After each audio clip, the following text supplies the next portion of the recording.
In today's video, I'm going to teach you how to cancel order on Overstock 2025, step by step. If you need to cancel an order on Overstock, the process is usually quick and straightforward, as long as the order is still eligible for cancellation. The first thing you want to do is go to the Overstock website and sign into your account.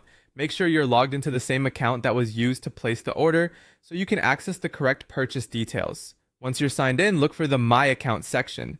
This is where Overstock keeps your account information, including your recent purchases and return options. After opening My Account, select Orders and Returns, or in some cases, Order History. The wording may vary slightly depending on what version of the site you see, but both options are meant to take you to your list of past and current orders. From there, find the order you want to cancel. If you've placed multiple orders, take a moment to confirm you're selecting the correct one. This is especially helpful if you ordered similar items or made more than one purchase close together.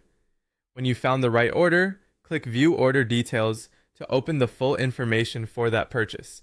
Inside the Order Details page, look for a button that says Cancel Item or Cancel Order. If you see one of these options, that means the order is still eligible to be canceled. If you don't see the option, it may mean the order has already been processed or shipped and cancellation may no longer be available. If the cancellation option is available, click it and follow the prompts, and you'll usually be asked to select a reason for the cancellation. Choose the option that best matches your situation, then continue to the confirmation step. This part is important because the cancellation request is not complete until you confirm it. After you submit the request, wait for a confirmation message on the screen or a confirmation email from Overstock. That final confirmation lets you know the cancellation has been received and processed. It's a good idea to keep that message or email for your records, just in case you need to reference it later.